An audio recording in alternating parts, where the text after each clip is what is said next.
Hello there, and welcome back to lesson 4, where we're going to be talking about how you can effectively answer a very common interview question, which is tell me about one of your key strengths. Now, what we're going to be doing in this lesson is talking through what a not so good answer to this question would look like. And then we're going to be showing you what a much improved, good, solid answer might look like.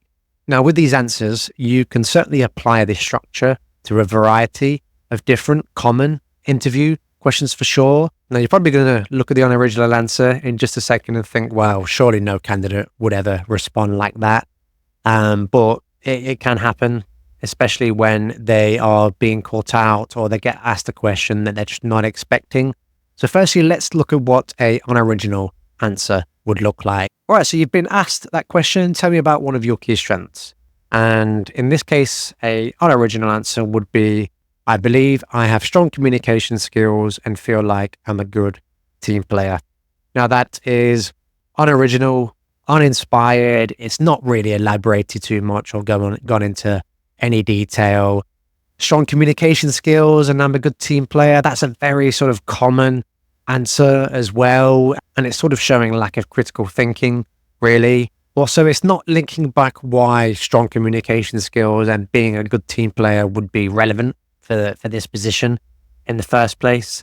So it certainly leaves a lot to be desired, does this one. Now we're going to take a look at what a much improved answer would look like. Okay, so I excel in environments where I can collaborate with the team to solve problems, align on processes, and deliver projects successfully. Beyond this, I've also nurtured my ability to tailor my communication style to different audiences, which is crucial to succeed when working with internal and external stakeholders. So hopefully you can see the real difference here. Firstly, as opposed to the weaker answer on the left, it's not just one paragraph, okay? It's expanding a little bit.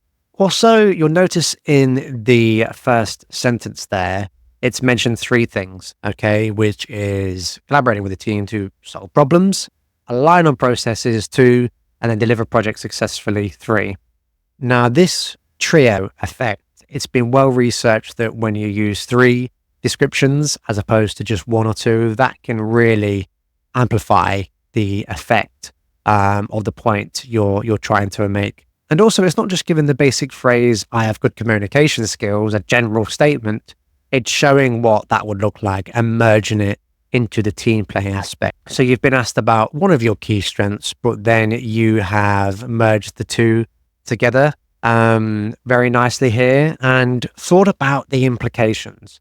That's the big one. What good is having good communication skills and being a team player in the first place? So in this case, it's thinking about delivering projects successfully, which is vital for the vast majority of graduate roles, right? You're going to be working as a team to deliver results in some way, shape, or form.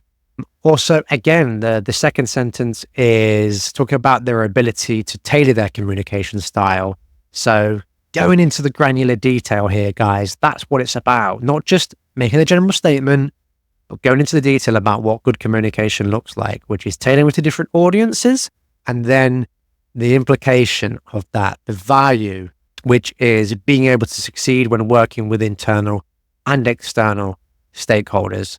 Now, you can obviously adapt this a little bit to the position that you're applying for. So if you're applying for a graduate sales or a graduate consultant role, which will naturally involve a lot of external communications and building relationships with clients or new prospects, that kind of thing, you can talk a little bit more about the external stakeholder side. Or if you're working in a project management role where obviously there's a lot of internal communication with different departments and different teams, then you can double down on the internal communication side. So definitely feel free to adapt this kind of structure to the role you're applying for. Hopefully you can see the real difference there. It's the elaboration, it's going into detail, and then it's the implications, the value add as well. Those 3 things can really make the difference, as you can see here, between an unoriginal, uninspired answer and then a much stronger one that can make a great impression on your interviewers. You'll notice as well, it's pretty concise, this stronger answer. It's not waffling too much. It's just short and sweet. And obviously, again, you can add a little bit here and there as well, but it's covered quite a lot here. And then what you can do personally is just apply this to your own experiences as well. So you excel environments where you collaborate with a team. Talk about the academic, the professional, the personal projects you've worked on in the past where you have worked as a team to deliver results. And perhaps you've worked in a role before where you've communicated internally and externally as well with different teams or with customers or even clients. So you can just bring in your own examples as well, and then the lessons that you've learned from that. That's the formula that can make a real difference.